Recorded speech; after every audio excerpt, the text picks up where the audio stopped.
뉴스 보기가 겁납니다, 요즘, 그죠? 생각하지 못한 일들이, 너무나도 우리나라에서 이제 끔찍한 일들이 상상할 수 없는 그런 일들이 터지고 있습니다. 왜 그럴까 생각해 보니까, 이게 그런 뉴스들이 이렇게 매스컴이나 요즘 SNS가 발달되니까 핸드폰으로 다 뉴스가 뜨니까 그런 걸 보니까 잠재되어 있고 숨어있던 사람들이 그 악을 행하는데 용기를 내가지고 더 설치고 사회를 어지럽히는 것 같아요. 물론 정치주들, 우리나라의 소위 말해서 정치, 경제, 사회, 문화의 지도자들이라고 하는 분들, 이런 분들도 보면 제정신으로 정치하는 사람들이 없는 것 같아요. 모두가 다. 다 각자 자기의 욕심을 따라서 자기의 만족을 위해서 그렇게 살다 보니까 결국은 온 사회가 국가를 안정시키려고 정치한다고 하는데 사실은 정치인들 때문에 나라가 흔들거리고 심지어 어린 아이들까지도 전부 정치적인 편가르기로 만들어버리는 그런 시대가 되어버리는 것 같습니다. 이렇게 지금 사회가 양극화되고 또 지구도 지금 수명이 다 돼가는 판에 문제의 이런 원인들이 어디에 있을까? 우리가 오건사님 기도하면서도 우리가 지구 환경을 잘 지키지 못한 것에 대해서 말씀을 하셨는데 결국은 이런 모든 원인, 여러분 가정에서 생기는 모든 가정적인 모든 문제들, 모든 문제의 그는 원인을 찾아 들어가면 그게 뭘까? 결국은 내가 나의 삶을 스스로 만족시키려고 하는 삶에서부터 시작된다고 생각을 해요. 이거는 은혜의 삶, 주님이 처음에 의도하신 삶과는 전혀 반대의 삶입니다. 하나님은 에덴의 동산을 만들고 그 에덴 동산의 모든 먹거리를 다 만드시고 아담과 하와를 하여금 먹고 싶은 대로 따먹고 즐길 수 있는 대로 즐겨라. 딱 한 가지. 금지한 선악을 알게 하는 나무의 실과는 먹지 말아라 그랬습니다. 근데 아담과 하와가 하나님의 말씀을 어기고 마귀의 말을 듣고 하는 바람에 결국은 인간의 죄로 전락한 죄인으로 전락하게 되고 결국 이 땅에 두 가지의 삶을 사는 형태가 생겼습니다. 보세요. 지난주에 우리가 말씀을 잠깐 빨리 복습하십시다. 그래서 이 땅에 생긴 두 종류의 삶의 방식. 첫 번째는 도덕적인 삶. 이 도덕적인 삶이라고 하는 것은 선악의 잣대. 이런 선악의 잣대를 성경에서 율법이라고 말합니다. 율법으로 사는 사람. 예수를 믿어도 교회를 다니도 율법주의적인 신앙생활을 하는 거예요. 율법주의적인 신앙생활을 하면 너무 피곤합니다. 지칩니다. 늘 하나님의 눈치를 보고 다닐 수밖에 없고 늘 목사의 눈치를 보고 다닐 수밖에 없고 신앙생활이 하나님이 의도하신 삶으로 못 가는 겁니다. 그리고 자기 나름대로 도덕적인 삶을 잘 산다고 하는 사람은 교만하게 되고 자기의 말이 전부인 거라고 사람들을 강요하고 그렇게 되는 거죠. 두 번째는 의로운 삶이 있습니다. 의로운 삶은 주님이 의도하신 그리스도가 나타나는 삶이죠. 그리스도가 나타나는 삶은 예수님을 나의 생명으로 모셔드리면 예수님 나의 생명, 다시 말하면 하나님이 원래 의도하신 하나님의 생명, 그 아담과 하와로 인하여 잃어버린 그 생명, 아담의 목숨을 가지고 사는 우리가 아담의 생명이 아니고 전혀 다른 하늘의 생명, 하나님의 생명을 받아들일 때에 우리는 하나님의 생명으로 다시 태어나는 그래서 하나님의 아들의 정체성을 가지고 살게 됩니다. 이것이 바로 우리가 그리스도가 나타나는 삶이다라고 할 수 있습니다. 자, 세 번째는 우리가 하나님의 아들 된 그리스도인의 정체성이 뭐냐? 물론 하나님의 아들이죠. 우리 하나님의 아들, 하나님의 자녀, 예수 믿고 하나님의 자녀된 자들은 어떤 사람이냐? 내가 누구냐? 내가 누구? 가장 중요한 것은 내가 하나님의 아들이다. 예수님이 하나님의 아들인 것 같이 예수님의 생명을 모셔드린 사람도 하나님의 아들입니다. 그래서 하나님의 아들을 첫 번째는 성도라고 해요. 성도. 거룩한 사람들, 거룩한 무리. 가톨릭에서 말하는 성 테레사, 성 김대건 신부, 이런 사람들만 성인이 아니고 예수를 믿는 모든 자들은 성경은 성도나 성인, 세인트. 그리고 새 피조물. 고린도후서 5장 17절에 있는 것처럼 새로운 피조물. 여기에 새롭다라고 말하는 것은 영어로 말하면 브랜드가 새로워진 것이다. 브랜드가 옷은 외부로 볼 겉모습을 보면 똑같은데 옷을 안을 뒤집어보니까 브랜드가 전혀 다른 브랜드더라. 우리의 모습은 예수를 믿기 전이나 믿기 후나 믿은 후나 우리의 그 모습은 똑같은데도 불구하고 내 안에 예수님의 생명이 내 안에 계시기 때문에 우리의 영혼은 전혀 새로 예수님의 브랜드, 천국의 브랜드, 하나님의 자녀, 새 피조물, 새롭게 지원받은 새로운 사람이다. 아멘. 네. 여러분 속지 마세요. 우리는 항상 그 모습을 봅니다. 나의 삶의 행동, 내가 제대로 살지 못하고 내가 하나님의 자녀지만 내가 주님 앞에 변변치 않게 행동하지 못하는 이 모든 것들 때문에 늘 우리는 스스로를 보면서 내가 이래가 되나? 나는 하나님 앞에 죄인이야. 그런 생각을 가지기 쉬운데 여러분 지금 말씀하는 것은 우리의 영혼이 내 영혼이 하나님 앞에서 어떤 사람이 되냐. 내 영혼. 우리의 영혼은 하나님 앞에서 거룩하고 흠이 없는 하나님의 자녀. 예수님의 영이 내 안에 들어오셔서 나의 영과 한 영이 되어주셨어요. 내 껍데기는 부족하지만 내 진짜 나의 본질은 여러분의 본질은 여러분의 생명입니다. 영혼입니다. 내 영혼. 그 사람은 뭐냐? 사람은 혼을 가지고 몸 안에 사는 영이 여러분의 영이. 그러니까 우리의 영이 여러분 자신입니다. 여러분의 영. 근데 그 영이 죽어 있었는데 예수님을 나의 생명으로 하나님의 생명을 모셔드림으로 해서 내 영이 다시 태어난 거예요. 죽어 있던 영이 다시 살아난 거예요. 그래서 두 번 태어났다, 거듭났다라고 하는 거예요. 이게 구원받은 겁니다. 그래서 우리는 주님과 한 영이 되었어요. 주님과 한 영이 되었기 때문에 나는 하나님의 아들이고 거룩한 자고 내 영혼은 껍데기는 내 모습을 보면 형편없는 것 같은데 하나님이 나를 볼 때는 나의 영혼은 주님과 하나가 된 거룩한 하나님의 자녀로 보시는 거예요. 자, 그래서 우리가 은혜의 삶을 살 수 있다는 거예요. 내가 나를 의지하고 사는 삶의 반대는 은혜의 삶입니다. 아담과 하와가 범죄함으로 도덕적인 삶. 세상 모든 사람들은 예수 믿는 사람이든 안 믿는 사람이든 일반적으로 사는 것은 도덕적인 삶을 삽니다. 항상 선한 것을 추구하고 가장 최고의 덕이 도덕적인 삶을 사는 거예요. 남에게 피해를 주지 않고 도덕적인 삶. 이 도덕적인 삶을 살아갈 때 결국은 자기 힘을 가지고 삽니다. 나의 노력을 가지고 살고. 그래서 이것을 육체의 삶이라고 하는데 육체의 삶의 반대가 은혜의 삶.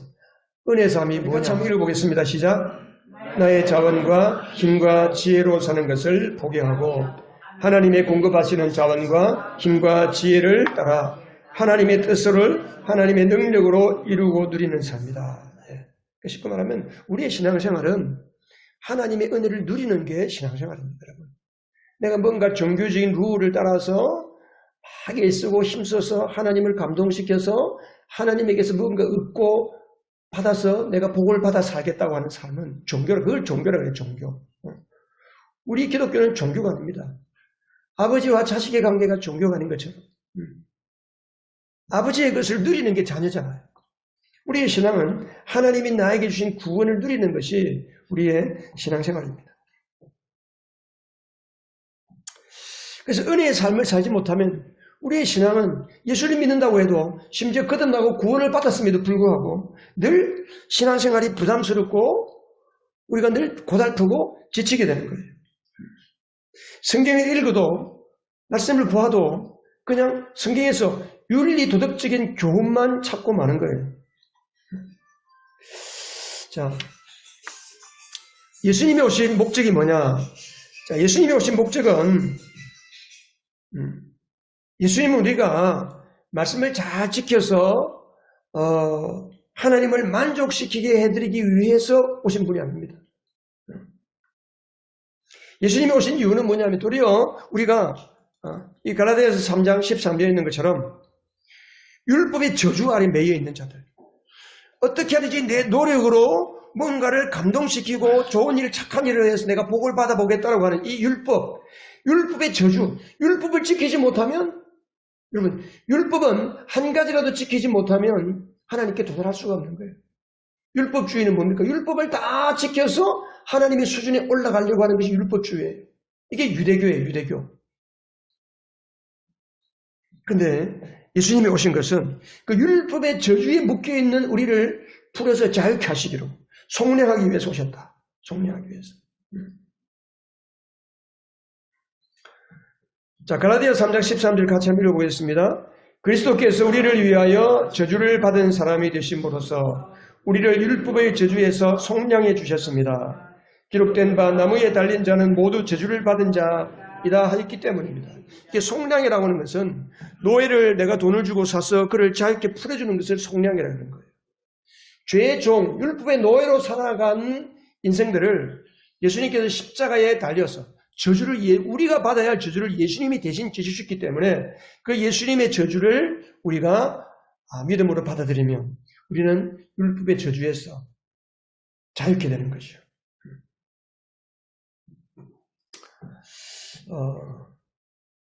대다수의 많은 그리스도인들이 이런 승리와 기쁨을 누리지 못하고 평안을 누리지 못하고 날마다 다시 주님 앞에 올 때마다 내가 이렇게 살겠습니다. 저렇게 살겠습니다. 성경 읽을 때마다 내가 이렇게 살아야지. 난 이렇게 해야지. 저렇게 해야지. 계속 다짐하고 헌신을 반복하지만 시간이 지나면 또 나는 그렇게 살지 못했구나. 난 하나님 앞에 죄인이구나. 하나님 볼 면목이 없구나. 내 죄책감과 또 실패의 마음을 반복하는 그런 비참한 그리스도인으로 살고 있습니다. 왜 이렇게 살까요? 그 이유가 뭐냐 하면 바로 그게 육체의 삶이에요. 육체의 삶. 여러분 혹시 육체의 삶 가운데 살고 있지 않습니까? 우리가 복음을 제대로 이해하지 못하면 많은 사람들이 복음을 제대로 이해하지 못하고 심지어 목사님들도 복음을 제대로 설교하지 못하고 제대로 가르치지 않기 때문에 성도들을 율법의 종으로 만들어버리고 있어요. 그냥 교회를 잘 나오는 사람으로 만드는 거예요. 많은 경우에 많은 목사님들이 교회를 잘 나오는 것으로 그것을 우리의 신앙의 목표인 것처럼 성도들에게 주입을 시키고 있어요. 여러분, 주일마다 교회를 잘 다니고 교회 생활 잘하고 예배 생활 잘하면 성금 많이 하고 우리 교회가 사람들이 많아지는 거 이게 하나님이 우리를 구원하신 목적이겠습니까? 그게 아닙니다. 여러분, 하나님은 여러분들을 참된 자유, 진정한 평안, 어떤 환경과 어떤 역경과 어떤 고난 속에서도 자유를 누리게 하고 평안을 누리게 하기 위해서 우리에게 오셨습니다. 죽음의 저주에서, 지옥의 공포에서, 죽음의 두려움에서 우리를 건져내기 위해서 오신 겁니다. 그런데 우리는 왜 늘 죽음의 두려움에 떨고 있습니다? 왜 장차 나의 앞길을 모르고 나의 미래를 걱정하면서 살아가는 말이죠. 많은 사람들은 다 미래를 걱정하면서 살고 있잖아요. 과거에 자기 자신에게 쌓인 과거의 잘못된 부정적인 생각과 감정과 그 부정적인 그것을 경험을 가지고 그것을 토대로 해서 미래를 불안하게 보고 그 미래의 걱정과 염려 때문에 현재를 자유를 누리지 못하고 현재 주신 것을 누리지 못하고 늘 벌벌 떨면서 고난 가운데 고통 가운데 또 다른 한편으로 하면 현재 있는 것을 하나님의 뜻 가운데 살지 못하고 자기 마음대로 살고 인생을 망치고 스스로 인생을 파괴시키는 이런 비참한 삶을 살고 있다는 것. 이게 바로 육체의 삶, 육체의 삶. 육체의 삶이란 뭐냐? 육체의 삶이란 여러분 인생에는 두 가지 길이 있습니다. 아까 했잖아요. 도덕적인 삶과 의로운 삶. 선악을 따라 사는 삶이 있고 생명나무의 원리를 따라 사는 사람이 있어요. 선악의 원리를 따라 사는 사람을 가리켜 육체의 길을 육체의 길.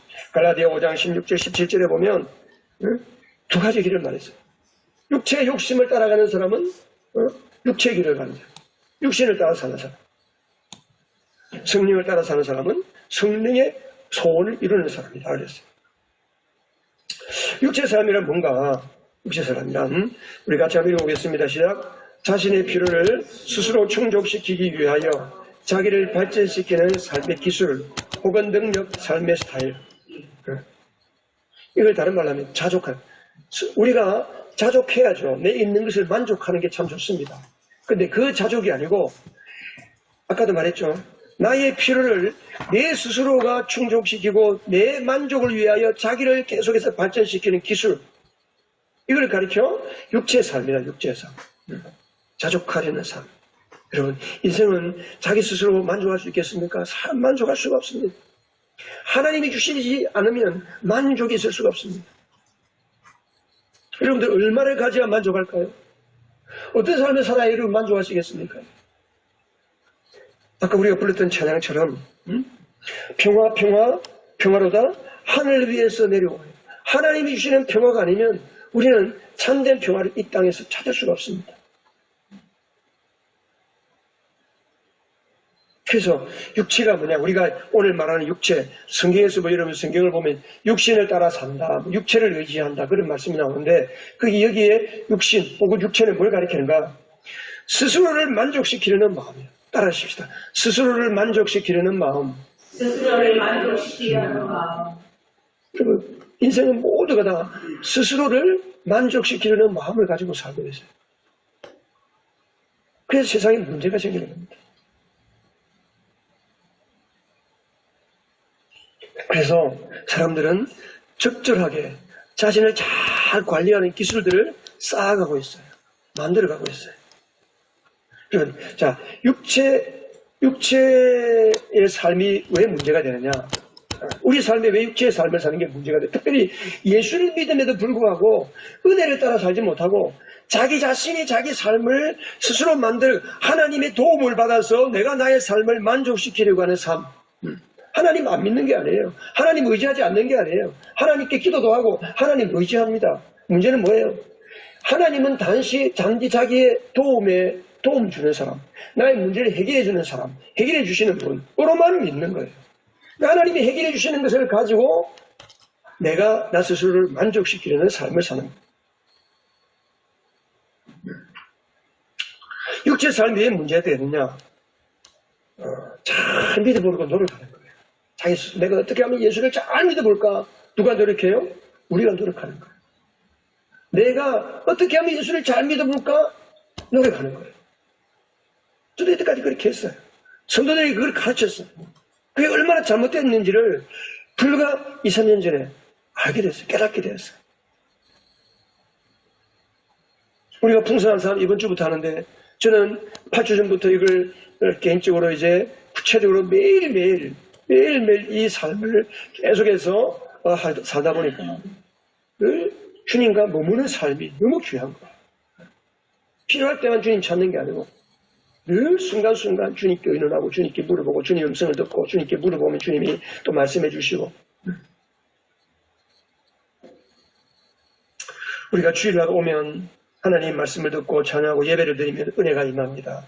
새롭게 결심합니다. 새롭게 결단하고 다짐합니다. 내가 이번 주에는 꼭 우리 목사님이 말씀한 것처럼 하나님의 말씀대로 살아야지 결심합니다. 돌아가면 어때요? 됩니까? 안 되죠. 결심하면 결심할수록 헌신하면 헌신할수록 우리는 여전히 자유가 박탈당하고 실망하고 좌절하고 실패하는 거예요. 그래서 로마서 7장 24절에 우리가 읽었던 말씀처럼 나는 비참한 사람입니다. 사도 바울도 똑같은 경험을 했습니다. 사도 바울도 예수를 믿으면서 이 문제 때문에 늘 자기를 의지하고 자기 스스로를 만족시키는 이 삶을 해결하지 못해서 전전긍긍하면서 로마서 7장에 이 고백을 하는 거예요. 이 자기 안에 있는 이 싸움을 가지고 로마서 7장을 기록하고 있는 거예요. 나는 비참한 사람입니다. 누가 이 죽음의 몸에서 나를 건져주겠습니까? 우리 육체 삶을 계속 살면 믿음의 길에서 점점 멀어지게 됩니다. 하나님의 의도는 상관이 없는 삶을 살게 됩니다. 자, 그러면 여러분들 삶 속에 육체의 삶을 사는 모습이 뭐냐? 구체적으로. 자, 이건 우리가 쭉 한번 읽고 넘어가겠습니다. 시간이 없었기 때문에. 자, 뭐예요? 첫 번째 뭡니까? 같이 읽겠습니다. 시작. 열심을 내면 낼수록 쉽게 지치는 거야. 내가 육체의 삶을 살고 있는지 아니면 은혜의 삶을 살고 있는지 내가 하나님 주시는 은혜를 의지하고 사는 삶인지 열심을 내면 낼수록 쉽게 지친다. 이건 육체의 삶을 살고 있다는 거예요. 우리가 예수를 믿을 때 그렇잖아요. 그동안 저도 그랬습니다. 우리가 예수님이 이 땅에 오셔서 우리에게 강조하신 것이 뭐냐? 그건 바로 섬김과 순종이라고 그랬습니다. 우리 신앙생활을 잘하면 뭐가 나타나야 정상이다? 잘 섬기는 거예요. 남을 잘 섬기고 주님께 순종하는 것이 나타나는 것이 정상이다라고 가르쳤습니다. 그래서 우리가 신앙생활을 잘하기 위해서 우리는 계속 섬기려고 하는데 지치니까 나도 열심히 잘 섬기고 싶은데 신앙생활이 지치니까 주의 일을 하면 할수록 지치게 되니까 섬김이고 뭐고 없어지는 거예요. 도리어 우리 안에 죄책감만 가지게 되는 거예요. 두 번째는 뭐예요? 재현실을 반복하는 거예요. 재현실. 늘 결단하고 재현실하고. 그 앞에 헌신되는 마음대로 가지고 주일 말씀 듣고 내가 헌신하겠습니다. 나와서 헌신하고. 물론 예배 마치고 여러분 예배를 마칠 때 여러분 우리 모두가 다 성령으로 충만해집니다. 목사도 성령으로 충만해집니다. 여러분들이 기도받고 하나님 앞에 소원이 있고 기도받고 싶은 분들은 예배를 마치면 저한테 앞자리에 나와 있으면 제가 기도해 드립니다. 병약한 사람을 위해서 앞으로 기도하면 앞에 나와서 여러분 제가 좀 성경을 당하지 깨달은 게 있는데 예수님은 그냥 있는 사람을 찾아가지 않습니다. 특별한 경우 베데스다 목가에 38년 된 병자를 제외하고는 모두 한결같이 예수님께 나와서 예수님 내 문제를 좀 고쳐주세요. 내 눈이 멀었는데 나 눈을 좀 뜨게 해주세요. 우리 아들이 병들었는데 죽어가고 있는데 내 딸을 좀 고쳐주세요. 예수님께 나와서 간절히 매달리는 사람을 주님이 찾아가시고 문제를 해결해 주시고 그에게 은혜를 주셨지. 아무 말도 안 하고 그냥 지나가는 구경꾼들에게는 예수님 찾아가지 않았습니다. 여러분들이 예배를 드리고 나서 마음에 소원이 생기면 목사님께 좀 기도를 받아봐야 되겠다. 내가 몸이 어디가 아프다. 내 삶에 문제가 있다. 우리 가정에 이런 문제가 있으니까 하나님 좀 도와주세요. 특별히 목사님의 기도를 받고 싶다. 그랬더니 나와서 요청을 하세요. 그의 기도 제목 쓰는 게 있어요. 그런 분들은 제가 기도해 드립니다. 근데 그 외에도 우리 앞에 보면 헌신 카드에 보면 재헌신이라는 단이 있어요. 재헌신. 재헌신이 뭐예요? 내가 하나님 말씀대로 잘 살지 못했는데 말씀을 듣고 보니까 내가 이렇게 살고 싶습니다. 하나님께 재헌신합니다. 라고 하는 거예요. 우리 주님은 우리에게 재헌신을 하지 않습니다. 다시 열심으로 반복해서 결심하고 다짐하지 않습니다. 주님은 우리에게 뭘 말씀합니까? 같이 한번 읽어보겠습니다. 마태복음 16장 24절 누구든지 나를 따라오려거든 자기를 부인하고 제 십자가를 지고 나를 따라오라. 주님은 우리에게 재헌신을 하지 않고 자기를 부인하라는 거예요. 자기를 부인하라. 자기를 부인한다는 게 뭐예요? 나의 생각과 감정을 부인하는 거예요. 나의 생각과 감정은 옳은 게 아닙니다. 어떤 거는 옳을 수도 있지만 어떤 경우에는 옳지 않은 게 많습니다. 지금은 옳은데 시간이 지나면 전혀 아닐 수도 있어요.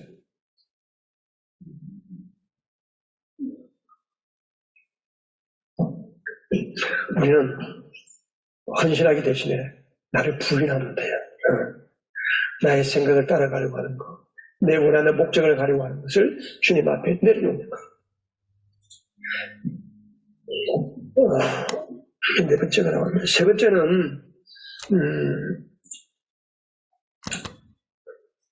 세 번째가 빠졌네. 자, 세 번째는 죄를 극복할 때도 자기 힘으로 죄를 극복하려고 해요. 자기 힘으로. 옳은 일을 해서 우리가 죄를 지으면 하나님께 어떻게 해야 돼요? 죄를 지으면 용서를 구하면 돼요. 하나님 제가 실수했습니다. 제가 잘못했습니다. 누군가에게 잘못하면 내가 잘못했습니다. 내가 미안합니다 하면 되는데 미안합니다 말을 하기 싫어. 그래서 하나님 앞에 잘못한 만큼 그 이상으로 내가 더 옳은 일을 해서 하나님 앞에 잘못한 것을 상쇄시키려고 하는 거 있는 거예요.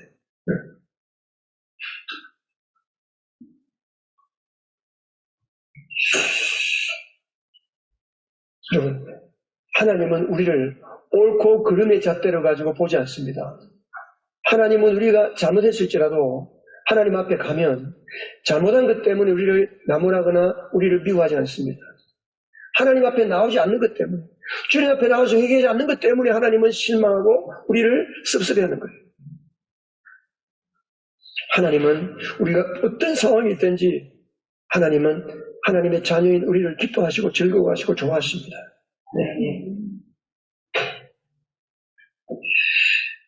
네 번째는 뭐냐면 겉으로 아주 좋아 보입니다. 육체의 삶이 아주 근사해 보입니다. 근사해 보여요.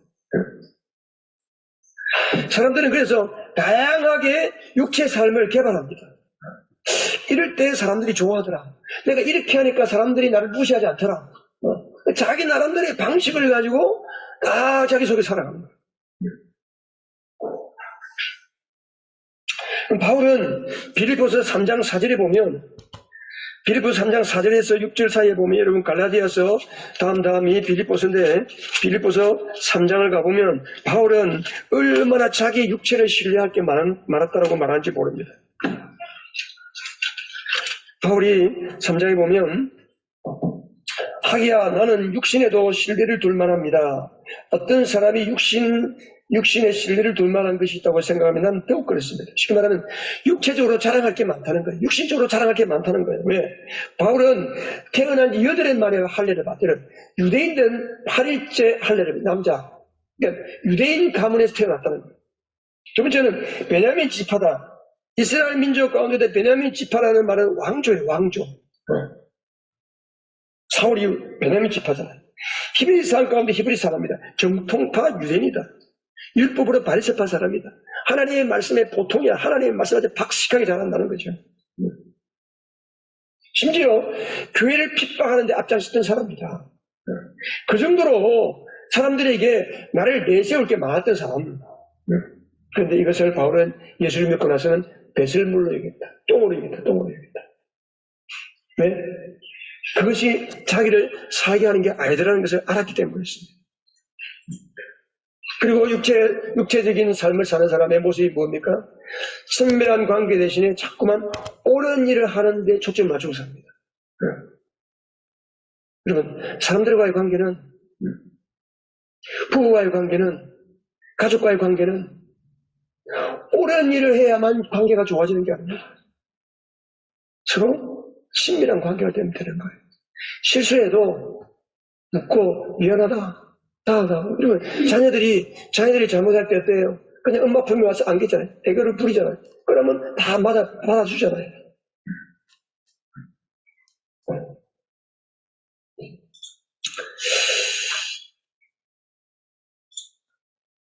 우리가 육체적인 삶은 끊임없이 자기를 의지하고 거의 무의식적으로 저절로 자기를 의지하게 됩니다. 저절로 자기를 의지해요. 무슨 일이 생겼다, 사건이 생겼다, 문제가 생겼다 하면 자동적으로 자기가 살아가는 패턴대로 살아가는 거예요. 행동이 나오는 거예요. 은혜는 뭡니까? 은혜는 의지를 발동해야 돼요. 내가 이 상황 가운데, 이 문제 가운데 내가 어떻게 해야 될 것인가?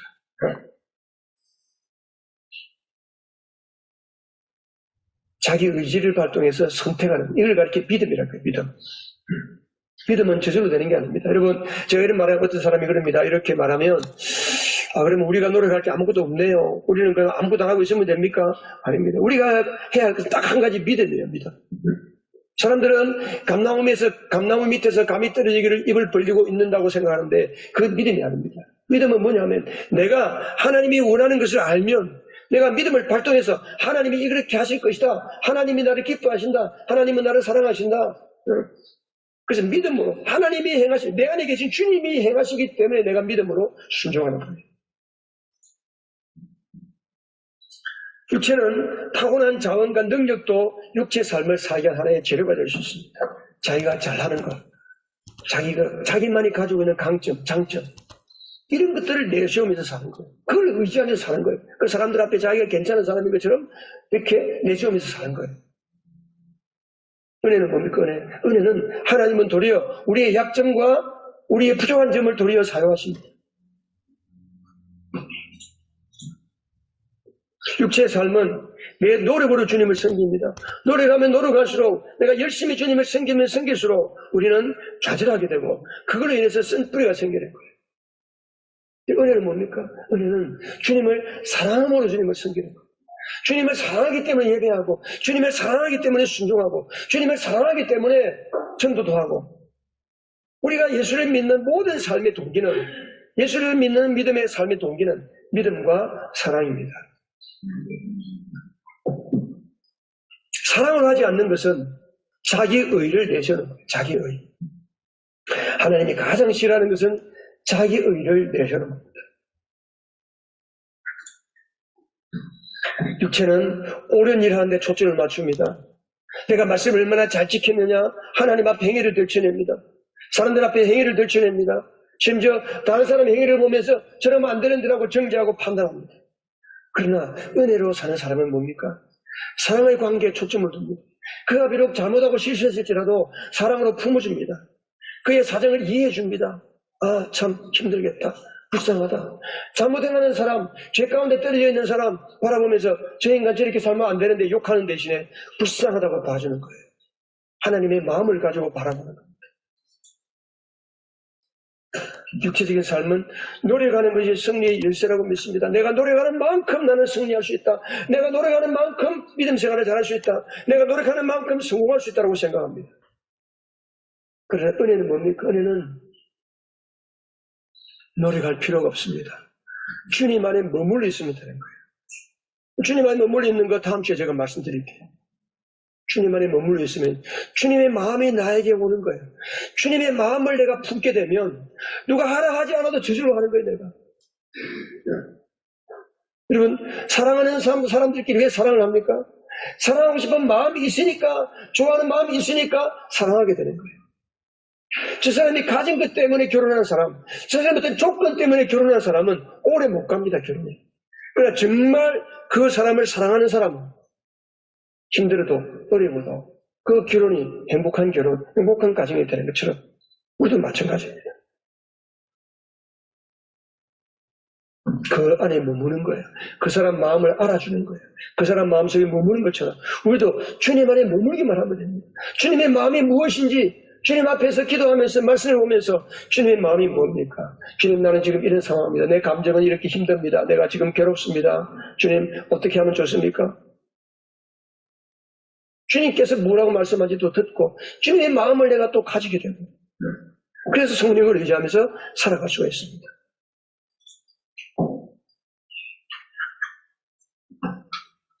하나님은 우리가 육체의 삶을 사는 것을 바라지 않습니다.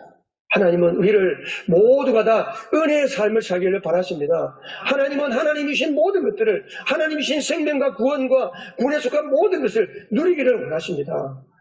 그래서 우리가 하나님의 은혜를 누리는데 가장 장애물, 하나님의 은혜로 들어가는데 가장 스스로 맡고 있는 그 장애물인 육체의 삶을 청산하기를 원하십니다. 하나님은 여러분에게 있는 육체의 삶을 다 끝내버리기를 원하십니다. 어떻게? 우리를 회개시키기 위해서. 육신의 삶을 가지고 사는 사람을 회개시키고, 아, 내가 육신의 삶이구나. 나는 더 이상 이렇게 살아서는 내 인생이 가능성이 없구나. 내가 이렇게 살다가는 주님 앞에 큰일 나겠구나.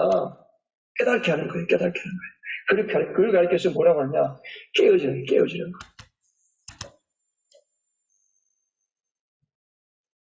깨어진 삶을 통과해야 은혜의 문으로 들어가는 거예요. 사람들이 육체의 삶을 사는 것을 굉장히 자기 나름대로 근사하고 괜찮은 걸로 생각하기 때문에 그것이 자기 자신인 줄 알아요. 그게 자기 자신인 줄 안다니까. 그러니까 그걸 쉽게 깨닫지를 못합니다. 그걸 쉽게 버리지를 못해요. 하나님께서 그런 거를 버릴 수 있도록 도와주시는 게 뭐냐 하면 깨어지게 하는 거예요. 우리를 깨뜨리는 거예요. 우리를 깨뜨리는 거예요. 그래서 깨어지는 것은 동전의 양면과 같습니다. 깨어짐과 동시에 순종이 있는 거예요. 우리가 잘 아는 대로 여러분 야곱 보세요. 야곱. 구약 성경에 오면 이삭의 아들 야곱. 야곱이 자기 형 에스를 속이고 장자권을 파출한 그릇에 탈취하잖아요. 뺐잖아요. 그리고 아버지가 이제 돌아가실 때가 되어서 장자권을, 축복권을 이렇게 아들에게 축복해 줄 때 그 어머니 리브가가 야곱을 속였어요. 이삭을 속여서 야곱에게 형처럼 분장을 하게 하고, 그 자기 아버지, 눈이 멀어서 잘 안 보이는 아버지 앞에 가서 축복을 받게 하잖아요. 나중에 에스가 알고 야곱을 죽이려고 하니까 야곱이 자기 외삼촌 집으로 도망을 갑니다. 도망가는 길에 베델에서 하나님께 기도하게 되죠. 자다가 하늘에서 사다리가 내려오는 것을 보면서, 하나님, 나를 안전하게 나를 다시 돌아오게 하시면 내가 이 자리에 하나님의 성전을 만들고 내가 하나님께 11조를 드리겠습니다. 하나님께 서울을 약속을 해요. 그리고 자기 외삼촌 집에 가서 20년 동안을 살잖아요. 20년 동안을 살면서 야곱은, 여러분 야곱의 이름이 뭐예요? 야곱은 이름 뜻은 속이는 자예요. 속이는 자. 사기꾼이란 말이에요. 사기꾼. 철저하게 얼마나 야곱이 머리가 약삭 빠르고 머리가 잘 돌아가는 사람인지 몰라요. 우리 회전이 빨라요. 자리분간이 빠른 사람입니다. 그러니까 20년 동안 그 라반의 외삼촌 집에 있으면서 엄청난 부자가 됐습니다. 거부가 됐어요. 20년이 지나서 하나님께서 더 이상 야곱을 이렇게 머물러둬서는 안 되겠다. 너는 베델로 다시 돌아가라. 네가 이곳에 올 때에 나와 약속한 장소 베델로 돌아오너라. 너의 고향 베델로 돌아가라. 하나님께 베델로 돌아가게 하잖아요. 그래서 야곱이 돌아가는 그 과정 속에서도 자기의 수단 방법, 약삭 다른 방법을 가지고 다 해서 돌아옵니다. 그리고 이제 그의 집 가까이 왔을 때 세겜이라는 동네에 왔는데, 세겜이라는 동네에 와서 야복강을 건너면 자기 고향으로 가는 마을에 고향 길이 있습니다. 자기 형 에스가 군사 400명을 데리고 자기를 향해 쫓아오고 있습니다. 야곱이 겁이 났습니다. 이제는 이 자리 죽었구나. 뒤로 더 이상 물러갈 수도 없고, 그 많은 종들, 많은 자녀들, 12명이나 되는 아들과 딸, 그 다음에 수많은 양떼, 소떼, 엄청난 거부가 되어서 돌아오니까, 지금처럼 여러분, 부자가 돼서 은행에 통장 넣어놓고 사는 시대가 아니잖아요. 모든 재산을 다 거느리고 오잖아요. 다 보내고 나서 하나님 앞에 단판하는 거죠. 하나님, 나를 살려주세요. 나를 보호해주세요.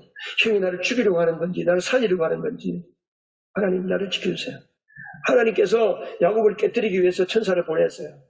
근데 야곱이 얼마나 힘이 세든지 천사를 싸워서 이겼잖아요. 그 이름을 이스라엘이라는 이스라엘.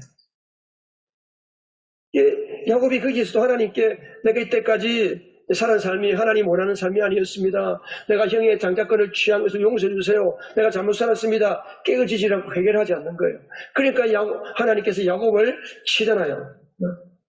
한두뼈 고관절을 쳐서 고관절이 장애가 와서 다리를 쩔뚝거리는, 그 밤새도록 씨름을 했으니까 머리는 흥커려지고 옷은 흙두성이가 되고 지팡이 하나 짚고 쩔뚝거리면서 오는 동생을 보니까 에스가 불쌍한 마음이 들어가지고 야곱을 네가 얼마나 고생했냐, 그러면서 내가 너의 앞잡이가 되어주마. 너 나 따르라. 내가 고향길로 가는 길 속에 내가 너를 지켜주마.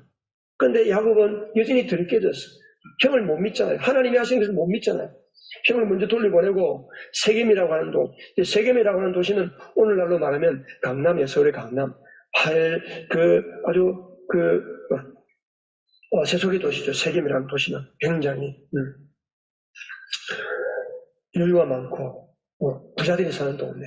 그 세겜에서 거의 한 10년 이상을 또 살아요. 그리고 거기서 살다가 자기 딸이 밖에 외출 나와가지고 엄청난 못된 짓을 당하고 비참한 신세가 될 때 비로소 야곱이 거기서 깨어지는 거예요. 비로소 깨어져서 하나님 앞에 하나님 잘못했습니다. 그리고 베델로 올라가거든요. 여러분, 야곱을 통해서 우리가 알 수 있는 게 뭡니까? 사람은 쉽게 깨어지지 않습니다. 쉽게 부수지지 않아요. 쉽게 회개하지 않습니다. 철저하게 깨어져야 돼요. 왜 하나님 우리를 깨뜨리십니까?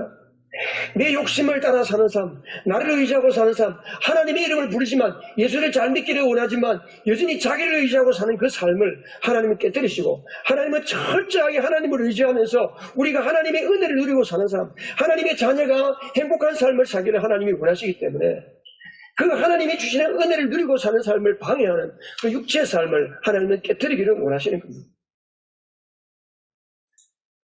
깨어진 삶이란 뭐냐? 그 뭐예요? 나의 능력을 의지하는 것을 포기하고 하나님께 절대 순종하게 되는 거예요. 어떤 사건을 만났는데 실패의 자리에서, 주로 그게 실패의 자리죠. 실패의 자리에서 자신의 한계를 보면서 하나님, 더 이상 나는 내 힘으로 살 수 없습니다. 하나님께 엎드리고 회개하고 주님의 은혜의 자리를 들어가는 거예요. 깨어짐이 없이는 회개하지 않습니다. 깨어짐이 없이는 회개하지 않습니다, 여러분. 깨어짐의 자리에 들어가지 않은 사람은 또다시 자기 방식으로 살게 됩니다. 그러면 깨어짐이란 뭐냐? 단순하게 실패입니까? 여러분, 실패와 깨어짐의 차이가 뭔지 아세요? 실패와 깨어짐. 실패와 깨어짐은, 실패는 뭐예요? 나의 인생이 바닥을 쳤어요. 도저히 일어날 수 없는 일이 내 삶에 일어나고, 내 인생이 망가지고 내가 거지가 될 판이고, 내 육체는 망가지고 내가 죽을 지경이 되었다. 인생에 실패했어요. 그 실패와 깨어짐 차이는 뭐냐? 회개요, 회개.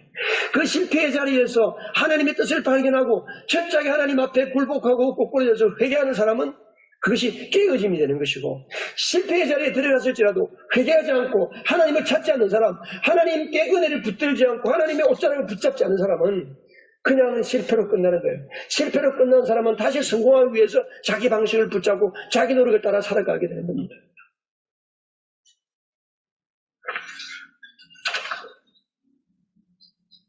하나님을 의도하시는 것은 실패의 자리에서 하나님을 만나는 겁니다. 여러분이 지금 삶이 어렵습니까? 실패의 자리에 있다고 생각하십니까? 그 자리에서 하나님께서 은혜를 주셔서 여러분의 눈이 열려서 하나님을 만날 수 있기를 바랍니다. 하나님을 바라보기를 바랍니다. 하나님께 회개하시기를 바랍니다. 그래서 깨어지면 우리 신앙생활에 전공 필수가 됩니다. 전공 필수. 선택 과목이 아닙니다, 여러분. 모든 신앙의 위인들이 한결같이 깨어짐의 과정을 다 통과했습니다. 다 통과했어요.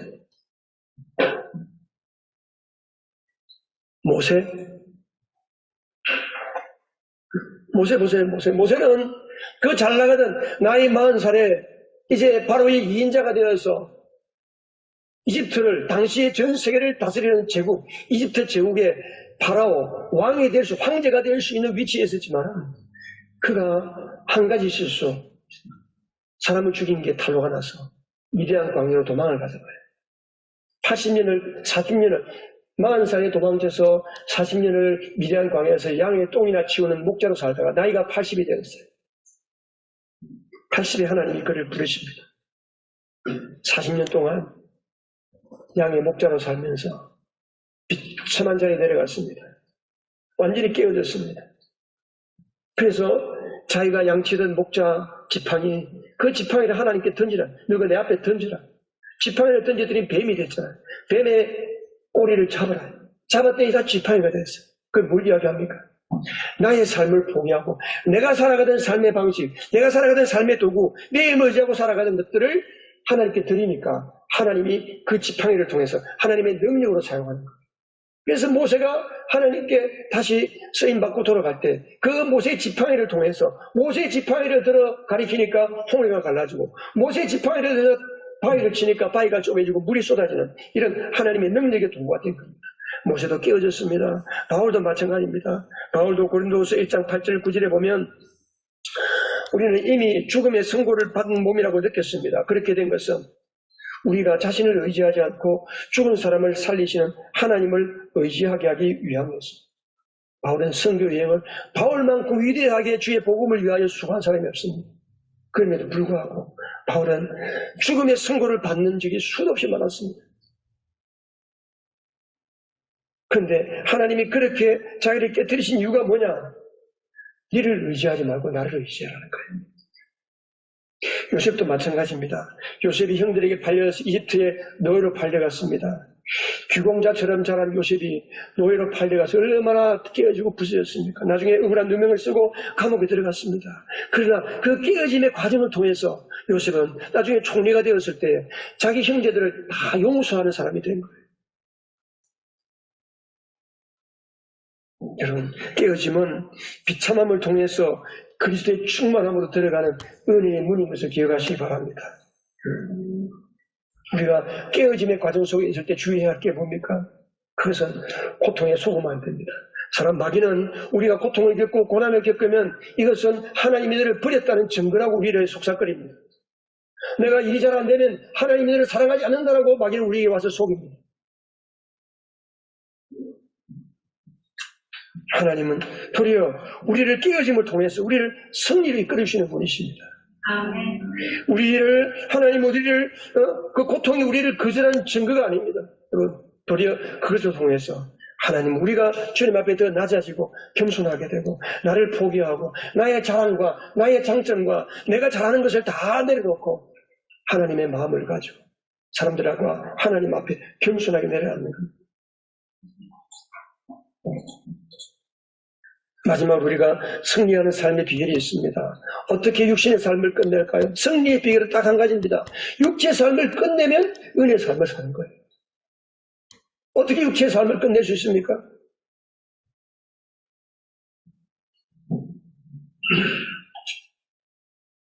어릴 때부터 사람들이 어릴 때부터 사랑을 받지 못하고 만족스럽지 못한 환경 가운데 자라면서 사람들은 자기 나름대로 자기 스스로를 지키는 삶을 배워가기 시작합니다.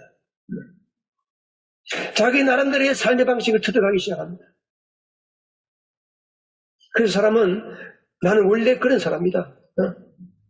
어떤 사람은 고집이 세고 어떤 사람은 자기 주장이 세고 어떤 사람은 자기 자신이 완전히 없는 것처럼 살아가는 사람도 있고 여러 종류의 사람들이 있습니다. 그게 다 과거에 태어나서부터 이때까지 자라면서 자기가 스스로 만든 자기 삶의 방식입니다. 사람들은 그것을 자기 자신이라고 생각합니다.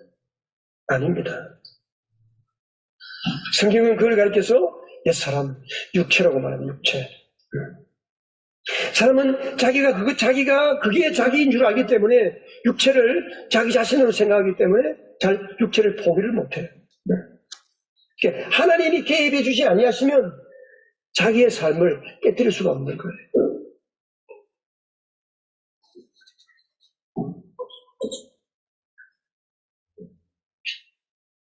그래서 하나님이 우리를 개입하신 사건이 십자가 사건. 바울은 로마서 6장에서 이렇게 말합니다. 같이 한번 읽어보겠습니다. 우리의 옛사람이 그리스도와 함께 십자가에 달려 죽은 것은 죄의 몸을 멸하여서 우리가 다시는 죄의 노예가 되지 않게 하려는 것임을 우리는 압니다.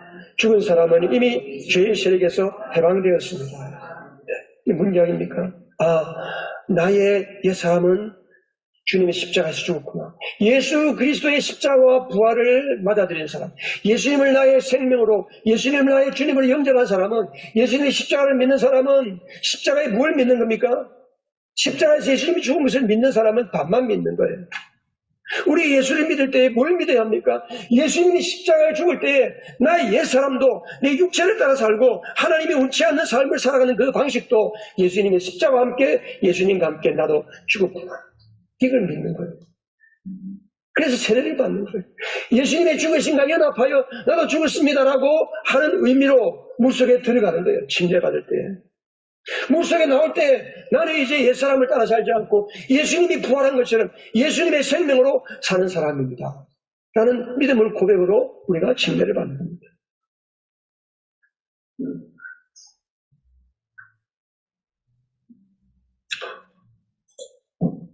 자, 우리가 갈라디아 2장 20절 읽고 말씀을 마치겠습니다. 시작. 나는 그리스도와 함께 십자가에 못 박혔습니다. 이제 살고 있는 것은 내가 아닙니다. 그리스도께서 내 안에서 살고 계십니다. 내가 지금 육신 안에서 살고 있는 삶은 나를 사랑하셔서 나를 위하여 자기 몸을 내어주신 하나님의 아들을 믿는 믿음 안에서 살아가는 것입니다. 여러분 삶 속에 지금 여러분 마음속에 육신을 따라 행하였던 것들, 지금 현재 여러분 삶 속에 여러분을 괴롭히고 인간관계를 망가뜨리고 하나님과의 관계를 멀리 만드는 육신의 삶의 모습이 뭐가 있습니까? 우리의 옛사람은 십자가에 죽었습니다. 이것을 믿는 것이 우리의 믿음입니다. 여러분, 여러분의 본질은 뭡니까? 여러분의 본질은 여러분이 과거에 살았던 여러분 자신의 모습이 여러분의 본질이 아닙니다. 우리의 본질은 영에 있습니다. 영. 몸과 혼과 영, 이 세 가지가 살아내겠는데 우리의 본질은 영이 결정해요. 근데 그 영이 죽었는데 예수의 생명이 내 안에 들어옴으로써 내가 예수님의 생명으로 주님과 하나가 됐습니다. 나의 본질은 나의 생명이신 예수 그리스도가 우리의 본질입니다. 여러분의 본질은 여러분의 생명 되신 예수 그리스도가 여러분의 본질입니다. 이걸 우리가 이 믿음이 흔들리면 안 돼요. 이 믿음. 그 정체성에서부터 우리의 새로운 신앙생활이 시작이 되는 겁니다. 나의 영은 저를 따라서 한번 해보십시오. 나의 영은 주와 하나 되었다. 나의 영은 거룩하고 험이 없는 하나님의 생명을 가진 하나님의 자녀다. 자, 우리 이 기도문을 읽고 같이 한번 기도하십시다. 여러분 간절한 마음으로 기도하는 마음으로 솔직한 마음으로 같이 화면에 보면서 같이 읽겠습니다. 주님, 이제 저는 스스로 애쓰고 노력하는 것에 지쳤습니다. 더 잘 해보려고 애쓰는 것이 힘이 듭니다. 나 자신의 힘으로 해버리는 몸부림을 포기하고 이제는 더 이상 발버둥치지 않겠습니다. 주님께 두 손 들고 나갑니다. 제 모든 삶을 주님께 드립니다. 주님, 이제 제게 하고자 하시는 일이 무엇이든지 행하소서. 그래서 내 육체의 삶을 끊어 주옵소서. 아멘. 기도하겠습니다.